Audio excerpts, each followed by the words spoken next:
दांतों में अश्रु की लगाम लगाई और दोनों हाथों में तलवार उठाकर कहा, जब तक शिराओं में रक्त की एक बूंद है, अंग्रेजों की औकात नहीं कि मेरी झांसी पर कब्जा कर सके उस महारानी झांसी के घर से। आपको उतना ही आनंद देगा। पंकज पंडित का एक बार स्वागत कीजिए। बहुत अच्छा बच्चा है, बस एक बार आपकी तालियां मिल जाए फिर आप देखिएगा जोरदार तालियों के साथ।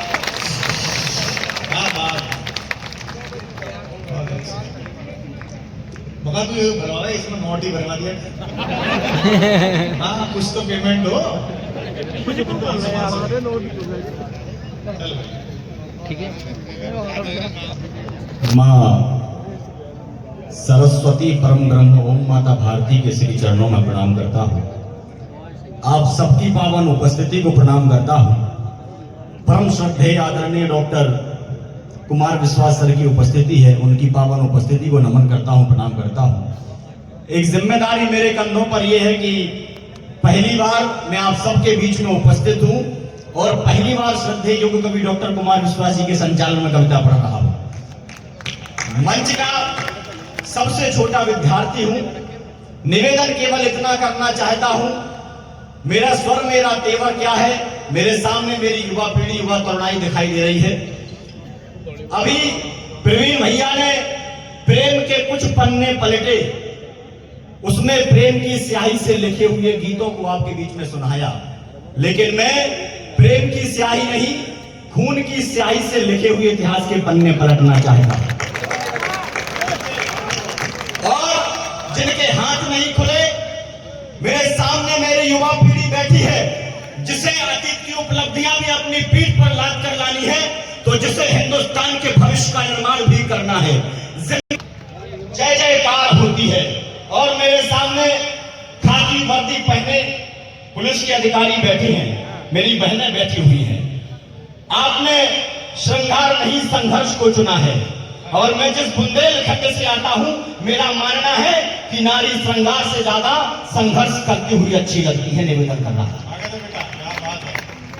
भारती माता के आंसू पोंछने को। जिम्मेदारी एक और है कि जब किसी व्यक्ति का गला दबाया जाता है तब एक आदमी की मृत्यु होती है, लेकिन जब किसी आवाज को दबाया जाता है तब लोकतंत्र की हत्या होती है। भारती माता के आंसू पोंछने को, शत्रु की सेना समूची रोकने को, भारती माता के आंसू पोंछने को, शत्रु की सेना समूची रोकने को, जंजीर में जकड़ी रही जिनकी जवानी, आंख से बाहर कभी आया ना पानी, होली दिवाली ना कोई त्योहार देखा, पीछे मुड़ करके नहीं परिवार देखा, मौत को जो चीर कर आगे बढ़े थे, सामने यमदूत के डटकर खड़े थे, आंख में सपने नहीं शोले धड़कते, दुश्मनों पर सिंह की भांति झपटते, सूर्य को भी जो चुनौती दे गए थे, लाख से लड़ने अकेले ही गए थे, वीरता के बीज लाखों बो गए हैं, भारती की गोद में जो सो गए हैं, पूजता जिनको समूचा ये वतन है, उन शहीदों को मेरा शत शत नमन। दूसरी चाटुकारिता के शब्द शब्द लिए, ऐसे कवियों की कहो वाणी किस काम की, तो देशभक्ति सदाचारता के जिस नैना काम, अरे तुम ही बताओ वो कहानी किस काम की, और क्रांति की अवस्था में जो शांति की तलाश करे, अरे ऐसी सुप्त सोई नौजवानी किस काम की, ऐसी सुप्त सोई नौजवानी किस काम की। एक जवान को याद करना चाहता हूं, 23 वर्ष की अल्पायु में, जिसने अपने खेतों में बंदूकों को बो दिया था। माटी हाथों में ले करके देखो, कण कण पर इसके बलिदान लिखा है। माटी हाथों में ले करके देखो, कण कण पर इसके बलिदान लिखा है। भारत के जो बने नींव के पत्थर, उन पर जवान जय जय किसान लिखा है। यदि यह परंपरा जीवित रखनी है तो महल त्याग फिर रणभूमि में आओ, पैरों के बीच करो विस्फोट धमाके, वंदे मातरम इंकलाब को गाओ, अरे फरसा भाला पर्ची तीर कटारी, नंगी तलवारों पर धार लगाओ, विद्रोह गर्जना क्रांति घोष के घोषक, पंच जन का नाद समर में लाओ, लहू गर्म है और बसंती चोला, लहरा दो अंबर में विजय पताका, उठो बजाओ अवरण में रणभेरी, दागो तोप करो विस्फोट धमाका, जीवन और मरण दोनों निश्चित है, तुम्हें समर में अभिमन्यु होना है। अरे जागो जागो भगत सिंह के बच्चों, खेतों में फिर बंदूकें बोना है। एक कविता विशेष जिसके लिए मुझे सर ने आदेशित किया हुआ था, वह मैं आप सबको सुनाना चाहता हूं। मैं बुंदेलखंड से आता हूं, वही बुंदेलखंड जिसे आला उदर और रानी लक्ष्मीबाई के नाम से जाना जाता था, लेकिन आज उसी बुंदेलखंड को गरीबी, पलायन और किसानी के लिए जाना जाता है। 4 पंक्तियां यथार्थ की पढ़ना चाहता हूं। ये भौतिकवाद का युग, ये चकाचौंध का युग, 4 पंक्तियों पर अगर आपकी मोहर लगेगी तो आगे पढ़ने का साहस करूंगा, निवेदन करता हूं। पन घटों से आज पानी कौन भरना चाहता है, पन घटों से आज पानी कौन भरना चाहता है, मर घटों पे पहले जाकर कौन मरना चाहता है, और भोज 9 में भोग 56 चाहते हैं सब, मगर गांव में खेती किसानी कौन करना चाहता है, गांव में खेती किसानी कौन करना चाहता है। बड़े महनीय लोगों की उपस्थिति है। आज जब एक किसान अपने खेत की मेड़ की नाप कराने के लिए कचहरी में कदम रखता है तो शासन और प्रशासन के भय के कारण उसके माथे पर पसीना आ जाता है, उसके होंठ सूख जाते हैं। मुझे नहीं पता पारस पत्थर अस्तित्व में है या नहीं, लेकिन जब मैं भारत के किसानों का श्रम देखता हूं तो मुझे लगता है इनका श्रम ही पारस पत्थर है, क्योंकि जब भारत का किसान आग उगलती हवाओं में अपने पसीने की बूंद बंजर खेत में टपकाता है तो वह खेत भी सोना उगलना शुरू कर देता है। लेकिन मित्रों, मुझे तब पीड़ा होती है जब एक खाद की बोरे के लिए किसान को 24 घंटे के लिए लाइन में लगना पड़ता है। तब मैं निवेदन करता हूं, किसान की पीड़ा क्या है, किसान की स्थिति क्या है। और अगर ये कविता यहां सुनी और समझी नहीं जाएगी तो पूरे देश में फिर कहीं नहीं सुनी जाएगी, इसलिए निवेदन कर रहा हूं। सर पर गमछा, हाथ में थैला, फटा पजामा, कुर्ता मैला,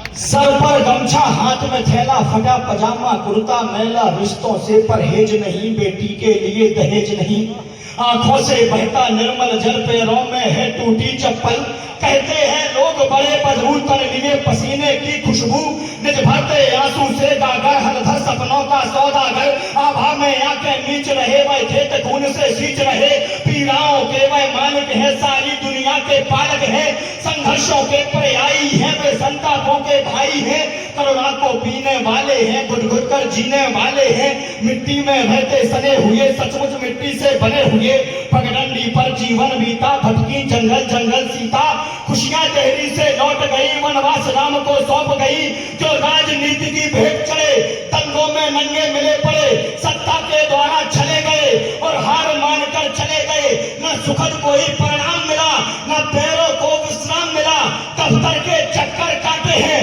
न उचित फसल का दाम मिला, पतझड़ की धुन पर झूम रहे, निर्भीक शूल पर घूम रहे, क्यों माटी चूमने वाले भी फांसी का फंदा चूम रहे।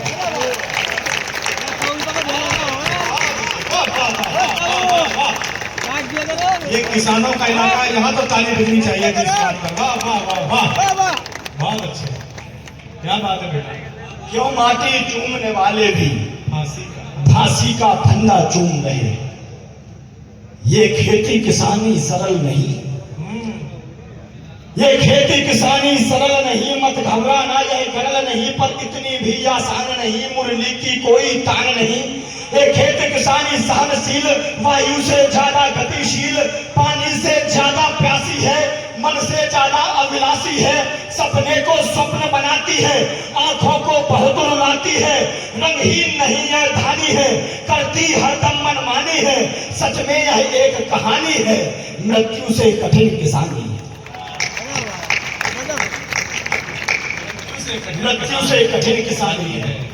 एक महत्वपूर्ण बात और मैं कह देना चाहता हूं, जिन लोगों को हमने चुनकर लोकतंत्र के मंदिर में भेजा, जब वही लोग लोकतंत्र के मंदिर में बैठकर भारत के गौरवशाली इतिहास पर आरोप और प्रत्यारोप लगाते हैं, तब चार पंक्तियां से लोगों के लिए मैं कहना चाहता हूं, जो भारत के इतिहास पर आरोप और प्रत्यारोप लगाते हैं, जो सेना के शौर्य के प्रमाण मानते हैं, मैं चार पंक्तियां राजनीति के लिए पढ़ना चाहता हूं और आप सबका आशीर्वाद मांगता हूं, निवेदन करता हूं।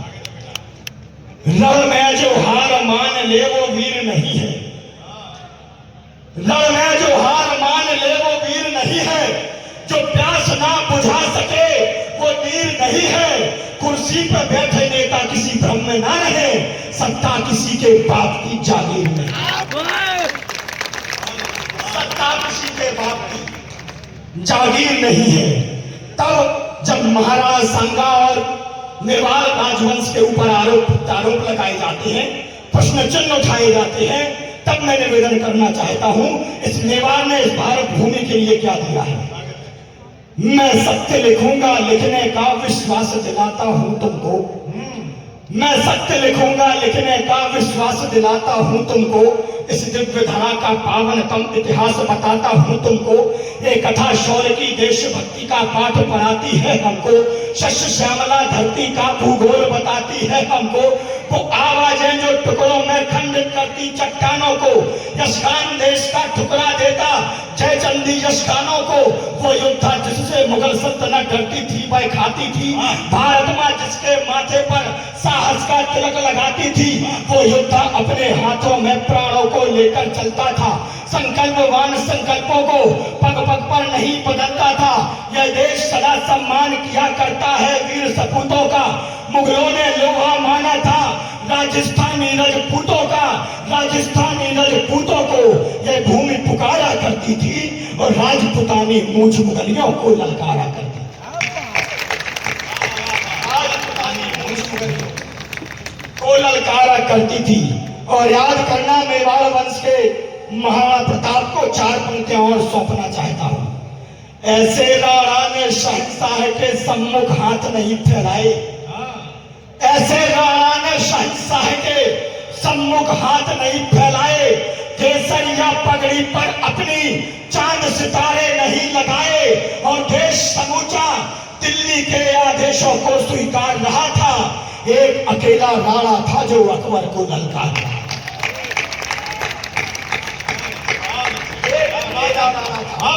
एक अकेला राणा था जो अकबर को ललकार रहा था। तब भगवान श्री कृष्ण कहते हैं कि जब प्रेम की बांसुरी से कोई काम नहीं बने तो समय समय पर चक्र सुदर्शन भी उठाना पड़ता है। भ्रात को जो तात के समान पूजते सदैव, ऐसे अनुजों को प्यार बांटना जरूरी है। भ्रात को जो तात के समान पूजते सदैव, ऐसे अनुजों को प्यार बांटना जरूरी है। गलतियां जो करता है जानबूझ कर वह, कोई भी हो गलतियों पर डांटना जरूरी है। अरे पौध है गुलाब की तो सींचते संवारते हैं, पेड़ हो बबूल का तो छांटना जरूरी है, पेड़ हो बबूल का तो छांटना जरूरी है। और क्षमा योग्य हो तो हम क्षमा दान करें, किंतु शिशुपाल हो तो शीश काटना जरूरी है। क्षमा योग्य हो तो हम क्षमा दान करें, किंतु शिशुपाल हो तो शीश काटना जरूरी है। और अंतिम चार पंक्तियां पढ़ता हूं। सकल दिगंबर जैन समाज का ये भव्य आयोजन, आप सभी का श्रम मेहनत इस कार्यक्रम में लगी है। मैं अंतिम चार पंक्तियां और पढ़ना चाहता हूं। देखे हैं हजारों तीर, देखे हैं हजारों युद्ध, अर्जुन सा रणवीर एक भी मिला नहीं। देखे हैं हजारों तीर, देखे हैं हजारों युद्ध, अर्जुन सा रणवीर एक भी मिला नहीं। वेद व्यास जिनने लिखे पुराणों जैसे ग्रंथ, उन जैसा ज्ञानवीर एक भी मिला नहीं। तो अपने को दानवीर मानते हैं सभी, किंतु भामा जैसा दानवीर एक भी मिला नहीं। और तपधारी व्रतधारी सदाचारी इंद्रजीत, स्वामी महावीर जैसा एक भी मिला नहीं। जितनी मेहनत इस बच्चे ने की, पसीना पसीना हुआ।